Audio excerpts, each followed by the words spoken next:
இனி வருங்காலம் வந்து தமிழக வெற்றிக் கழகத்துக்கு ஒரு பெரிய ஜாக்பாட் இருக்க போகுது அப்படின்னு சொல்லி அரசியல் விமர்சகர்கள்லாம் வந்து சொல்லப்படுது. அது என்னன்னு கேட்டிங்கன்னா, இப்போது அதிமுகவோட மூத்த நிர்வாகி செங்கோட்டையன் அவர்கள் உள்ளே வந்ததுக்கப்புறம் இன்னும் நிறைய அதிமுகவிலிருந்து கிட்டத்தட்ட ஒரு 6 முன்னாள் அமைச்சர்கள் வரப்போகிறாங்க அப்படிங்கிற ஒரு விஷயம் வந்து இப்போ அவர் மூலமாக அந்த பேச்சுவார்த்தையெல்லாம் நடந்துகிட்டு இருக்கு. கூடிய சீக்கிரமே அவங்கள கொண்டு வந்து இங்கே சேர்க்க போகிறார் அப்படின்றது ரொம்ப ஹார்ட் ஆஃப் த நியூஸாக இருக்குது. அதில் குறிப்பாக பார்த்தீங்கன்னா, திருச்சி பகுதியிலிருந்து ஒரு முன்னாள் அதிமுக அமைச்சரும், அதே மாதிரி டெல்டாவிலேருந்து ஒரு முன்னாள் அதிமுக அமைச்சர், ப்ளஸ் மதுரையிலேருந்து ஒரு டிஎம்கேயில் இருக்கிற ஒரு முன்னாள் அமைச்சர், இவங்க இந்த மாதிரி வந்து பர்டிகுலராக வந்து மிக முக்கியமான ஆளுமைகள் வந்து தாவேகாவுக்கு உள்ளே வரப்போகிறாங்க. அதற்கான பேச்சுவார்த்தைகளை வந்து அவர் செங்கோட்டையன் அவர்கள் வந்து பேசி சரி பண்ணியிருக்காரு. கூடிய சீக்கிரமே அவங்க வந்து உள்ளே வந்து சேர்ந்துருவாங்க அப்படின்ற ஒரு விஷயம் வந்து இப்போது கரண்ட் டாப்பிக்கில் வந்து ரொம்ப ஒரு பரபரப்பாக பேசப்பட்டுக்கிட்டு இருக்கு. செகண்ட் திங் வந்து பார்த்திங்கன்னா, இப்போ பாண்டிச்சேரியில் கம்மிங் 5th அன்னைக்கு நடக்க வேண்டிய அந்த ரோட் ஷோவுக்கு வந்து பாண்டிச்சேரி கவர்மெண்ட் வந்து பர்மிஷன் கொடுக்கல. அதுக்கு வந்து அவங்க சொல்கிற காரணங்கள் வந்து அந்த ப்ரொடக்ஷன், ரெண்டாவது பாண்டிச்சேரி ரோடெல்லாம் வந்து ஒரு குறுகிய சாலை பகுதி அது. அதில் வந்து இது மாதிரியான ஒரு தலைவர் உள்ளே வரும்போது அந்த டென்சிட்டி வந்து அதிகமாகி வேறு பிரச்சனைகள் அது உருவாகிடும் அப்படிங்கிற ஒரு காரணத்தை சொல்லி அதை வந்து பாண்டிச்சேரி கவர்மெண்ட் பர்டிகுலர்லி வந்து பாண்டிச்சேரியோட ஐஜி வந்து அதை வந்து மறுத்திருக்காங்க, அனுமதி மறுத்திருக்காங்க. அதுக்கு பதிலாக வந்து நீங்கள் பொதுவான இடத்துல ஒரு பொதுக்கூட்டம் மாதிரி நீங்கள் நடத்திக்கிறதுக்கு அனுமதி தரோம் அப்படின்ற தகவலை சொல்லியிருக்காங்க. இப்போ கூடிய விரைவில் வந்து தாவேகா வந்து அந்த டேட்டை ஃபிக்ஸ் பண்ணி அங்கே ஒரு பெரிய பொதுக்கூட்டம் ஒன்று நடத்த போகுது. கிட்டத்தட்ட வந்து அது ஒரு பெரிய மாநாடு மாதிரி அங்கே பிளான் பண்ணலாம் அப்படின்ற ஒரு ஐடியாவுக்கு வந்து தமிழக வெற்றிக் கழகம் வந்திருக்குது. ஒன் மோர் திங், அப்புறம் வந்து பார்த்திங்கன்னா, இன்றைக்கி வந்து ஐயா மதிப்புக்குரிய அண்ணன் செங்கோட்டையன் அவர்கள் வந்து கட்சியில் சேரும்போதே வந்து ஒரு சின்ன இஷ்யூ வந்தது. கட்சியில் சேர்ந்த அப்புறமா அந்த ஜெயலலிதாவோட படத்தை வந்து நீங்கள் பாக்கெட்டில் வச்சுருக்கீங்களே அப்படின்னு நிருபர்கள் கேட்கும்போது, அது ஒரே நாளில் அதை அப்படி பண்ண முடியாது, அது வந்து இங்கே ஜனநாயகம் இருக்குது, யார் வேணால் எதை வேணால் வச்சுக்கலாம் அப்படின்னு ஒரு பதில் சொன்னார். That is good. அதில் வந்து எந்த இதுவும் இல்லை. தலைவர் தமிழக வெற்றி கழகத்தோட தலைவரை கூட அதை வந்து அக்செப்ட் பண்ணியிருக்காரு. பட் இன்றைக்கி வந்து என்னென்னா, அந்த கார்த்திகை தீப திருநாளுக்கு வந்து ஒரு வாழ்த்து செய்தி ஒன்று பண்ணியிருக்காரு. அதில் வந்து பார்த்திங்கன்னா, அந்த கொள்கை தலைவர்கள் 5 பேர் ப்ளஸ் அண்ணா, எம்ஜிஆர், கூடவே ஜெயலலிதாவோட படத்தையும் போட்டு வந்து அந்த இது பண்ணியிருக்காரு. ஸோ இதில் ஒரு பெரிய பிரச்சனைகள் ஒன்றும் வரப்போகிறது இல்லை. பட் எனிவே வந்து ஒரு கட்சியை ஏற்றுக்கிட்டு அது உள்ளே போய் ஒரு பெரிய மூத்த நிர்வாகி, பெரிய அனுபவம் உள்ளவர் தான் அந்த கட்சிக்குள்ளே அந்த தலைவரால் பெரிதும் மதிக்கப்படக்கூடிய அண்ணன் செங்கோட்டையன் அவர்கள் தான். அதில் எந்த மாற்று கருத்தும் இல்லை. ஒருவேளை இந்த மாதிரியான விஷயங்கள் வந்து கொஞ்சம் ஓவர்லுக் பண்ணும்போது அந்த தலைவருக்கு ஐ திங்க் வந்து தமிழக வெற்றி கழகத்தோட தலைவருக்கு அது ஏதாவது சின்னதாக ஒரு நெருடலை ஏதாவது ஒன்று உண்டு பண்ணிடுமோ அப்படிங்கிற ஒரு விஷயமும் நிறைய அரசியல் நோக்கர்களால் பார்க்கப்படுது. இதை செங்கோட்டையனை வந்து ஈஸியாக சரி பண்ணிடுவாங்க. இருந்தாலும் அது வந்து காலப்போக்கில் அதை வந்து தவிர்த்தால் இன்னும் கொஞ்சம் நல்லா இருக்கும். ஏன்னா அது அக்செப்ட் பண்ணுற வரையில் அந்த கட்சியோட நோக்கங்கள் இல்லை அந்த கட்சியோட கொள்கைகள் அதுக்கு அடாப்ட் ஆகி அண்ணன் போயிடுவார். இருந்தாலும் 53 வருடம் அந்த கட்சியில் இருந்தபோது அது உடனடியாக அவரால் மாற்ற முடியாது. போகிற போக்கில் அதை வந்து மாற்றிடுவார். அது ஒரு பெரிய இஷ்யூவாக மாறாது.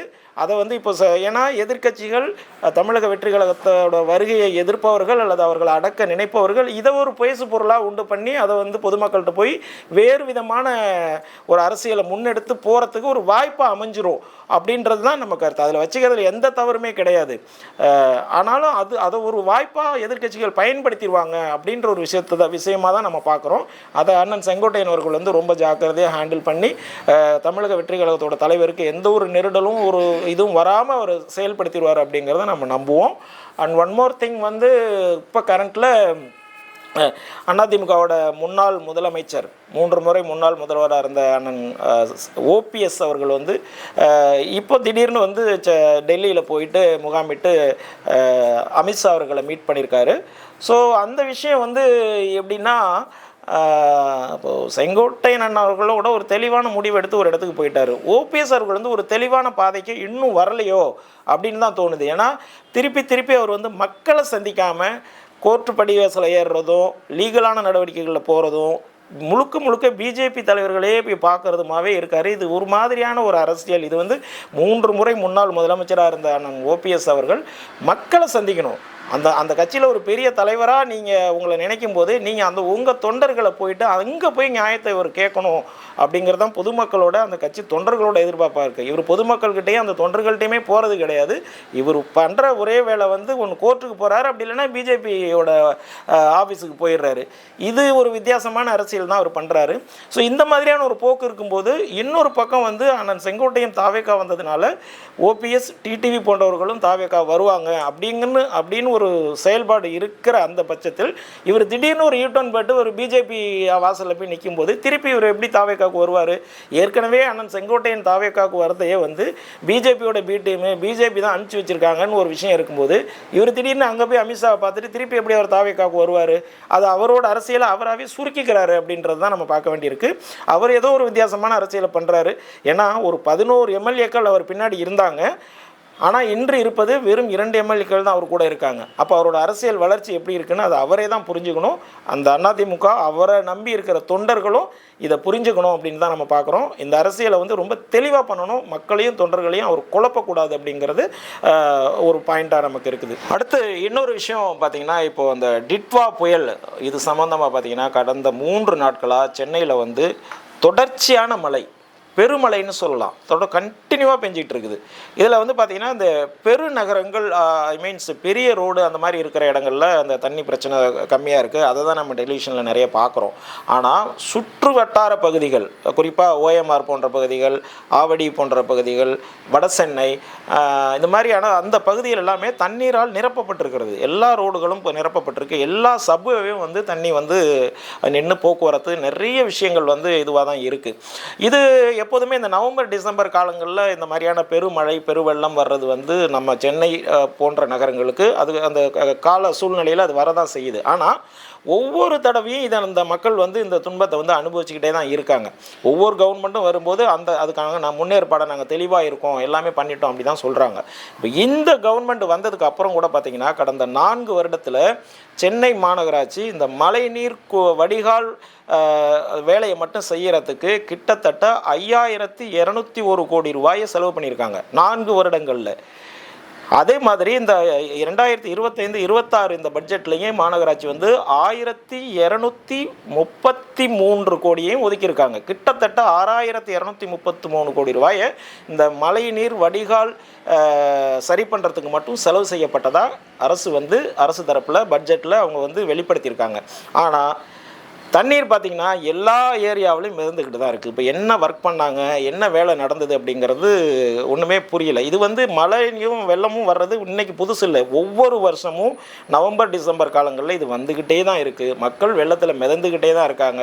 பணம் செலவழிக்கப்பட்டு கொண்டே தான் இருக்கிறது. பட்ஜெட்டில் ஒதுக்கப்பட்டு கொண்டே தான் இருக்கிறது. இதற்கு வந்து என்ன விடைங்கிறது நமக்கு தெரியல. அதே மாதிரி இன்னும் பார்த்திங்கன்னா வந்து ஒவ்வொரு பட்ஜெட் போடும்போதும் அந்த கவர்மெண்ட் சொல்கிறது வந்து இந்த வருடம் நவம்பர் டிசம்பரை வந்து நாங்கள் ரொம்பவே வந்து மெனக்கிட்டு வந்து நாங்கள் ஃபேஸ் பண்ண தயாராக இருக்கோம், ஒரு துளி கூட சொட்டு நீர் கூட நிற்காமல் நாங்கள் பண்ணிடுவோம்னு தான் அறிவிப்பு சொல்கிறாங்க. இப்போ தேர்தல் வரும்போது இந்த அரசு கூட கடந்த 21 தேர்தலை சந்திக்கும் போது கூட அந்த 505 வாக்குறுதிகளில் இது மிக முக்கியமான வாக்குறுதி. இது எல்லாமே வந்து ஆட்சியாளர்கள் வந்து இதை எப்படி பண்ணுறாங்கன்னே தெரியல. எனவே என்ன பண்ண போகிறாங்க அப்படின்றத நம்ம பார்ப்போம். இந்த மழை வந்து இயற்கை தான், ஆனால் அதை சமாளிக்கிறதுக்கு அரசு தரப்பு தான் ரொம்ப மெனக்கிடணும். அதுக்காக நம்ம ஒரே அடியாக வந்து நம்ம தரப்பை வந்து நம்ம வந்து குற்றம் சாட்டுறதோ நம்மளோட நோக்கம் அல்ல. அதை சரியாக செய்யணும். பணம் செலவழிக்கப்படுகிறது, செலவழிக்கப்பட்ட பணம் சரியாக செயல்பட்டிருக்கா, அது பயன் தருதா அப்படிங்கிறதான் நம்மளோட கேள்வியாக இருக்குது.